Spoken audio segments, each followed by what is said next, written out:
वाह, जल और अग्नि की शक्ति मुझ में अविकल रह गई है। वही तो, ये लोग भी आ गए। आओ नातिन, आओ। ये है मेरा असली घर, चांद का घर। बूढ़ी माँ,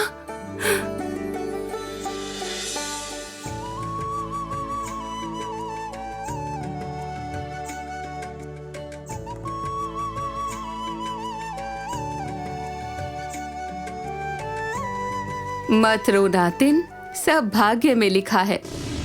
मैं हूं ना तुम्हारे साथ। बूढ़ी माँ, आप मुझे बता सकती हैं मेरे साथ ही ऐसा क्यों होता है? जब मेरे जीवन में सबसे सुखद पल आते हैं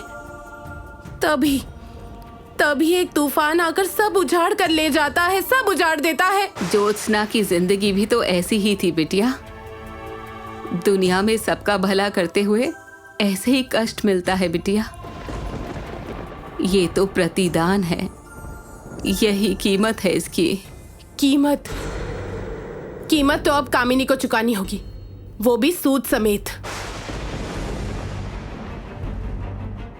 बूढ़ी माँ, बस एक बार आप कामिनी को लाकर मेरे सामने खड़ा कर दीजिए। जिसके पास महानाग मणि है उसका पता लगाना बहुत कठिन है बेटिया। महानाग मणि के पास अपार शक्ति है। मणि ही अपने अधिकारी को वश में रखता है। मणि की इच्छा होगी तभी कामिनी के पास जा सकते हैं। ये आप क्या कह रही हैं बूढ़ी माँ? फिर उपाय क्या है? कामिनी के ठिकाने का पता कैसे चलेगा मैं जानती हूँ। ऐसा है क्या? पर वो कैसे?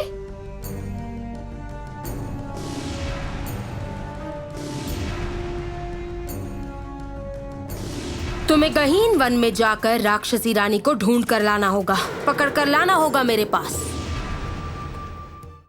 क्या कह रही हो तुम ये बहन? मेरी मित्र यानी थांडी राक्षसी की नातिन को पकड़ कर लाने को कहा है। और ये भी कहा था कि राक्षसी रानी है उस गहन वन में, और उसे ढूंढने का एक उपाय है इस अंगूठी में।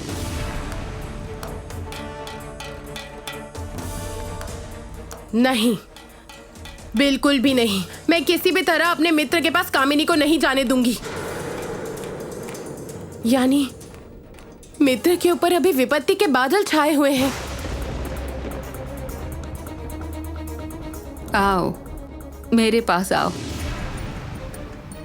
आओ।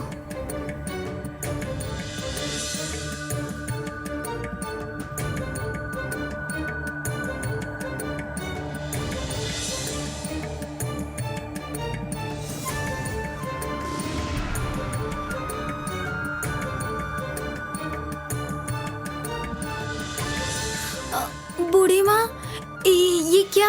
वही तो, ये तो अद्भुत वस्तु है। सही कह रहे हो बाघू भाई। अब शुरू होगा भाग्य का ये खेल। मोहिनी के भाग्य में उस गहीन वन की यात्रा लिखी है।